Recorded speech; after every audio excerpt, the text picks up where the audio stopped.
So 30 years, huh? Yeah. I started working on this project. Well, it actually was a joint effort between Butte and Anaconda, and it was what we call the Butte Anaconda Heritage Preservation Plan. Right. And it was analyzing and kind of looking at the impacts of Superfund on cleanup and also economic development impacts, and sort of putting a strategy together to protect and interpret some of the most important resources, and because there was a sense that there had to be an acceptable loss of some of these resources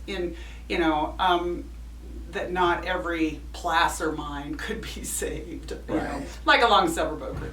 Right. We kind of, in '93, we talked about Go ahead. a heritage corridor through along Silver Bow Creek, and different sites along the way that could tell the history, early history of Butte, because that's where the first gold strike occurred out at Silver Bow, and then what that water resource and corridor did for early mining, and then the loss or the move of the smelters to Anaconda because it was not a good water resource, and then ultimately the contamination of the corridor and the loss of that, all those impacted resources, the creek and the riparian and floodplain areas, and loss of habitat, and loss of recreational opportunities. And so when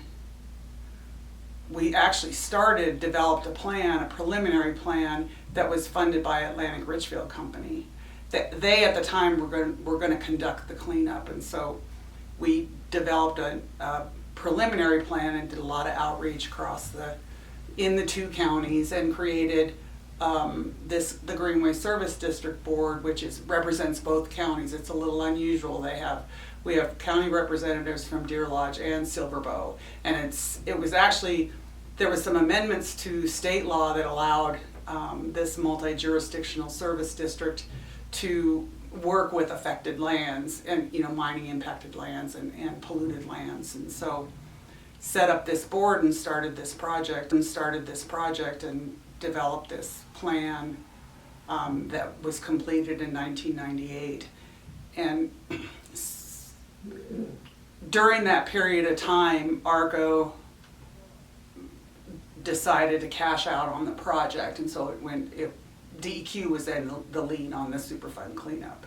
So we started working with them, and when the Natural Resource Damage Program, the lawsuit, the state versus ARCO, the civil suit, they sued for damages to exactly those impacts on Silver Bow Creek, dirty water, dirty soil, unhealthy conditions, damages to natural resources, impacts on recreational opportunities, be it fishing or floating or bird watching or whatever. And so there was a substantial settlement associated with that, in combination with the Superfund remedial settlement. And so dollars became available on the restoration side, and so we started applying for grants in 2000 and went through several grant cycles, and ultimately have $23.7 million of grant funds from them. And a significant portion of that was actually, we were able to roll the restoration elements into the remedial elements. So things like additional soil amendments, bigger trees, a different variety of species, that are varying across the habitat, and then impacting stream channel design. So we paid for the design, and there would be added facilities that would become more fish friendly. And so we put about $7,000 of that went directly into this restoration. And then the other part of it that has been the most significantly time consuming has been access. A significant portion of the corridor had been purchased by ARCO in their anticipation of doing the remedy themselves. There was still private ownership throughout there. And in fact, the first leg of the corridor was owned by BGME, Rarest Railroad, the little short line railroad out of Anaconda. And it took us 5 years to get all the purchase agreements put together or created and vetted, and then ultimately purchase the property from them, and then build the first segment. So it's been just, I never thought I'd be in the real estate business, right. you know. And this is property, I mean, if they weren't going to sell to ARCO, why would they sell to us? You know, and so it was a lot of, and property changed hands. We'd start working with an owner, maybe the owner passed or the owner sold it, then we've got a whole nother negotiation that has to start, and you've got to figure those things out. So we've spent a lot of time you know, just getting access so that we could continue to build trail.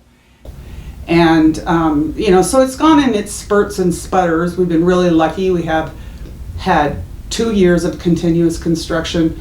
We built a beautiful segment, a 2-mile segment out south of Fairmont Road, and it's goes up to the German Gulch Bridge, and that way you can follow the trail up German Gulch, and it's a great little segment. It has a little parking area. You can access the fish barrier, which is put in place to protect there's a pure strain of cutthroats up German Gulch.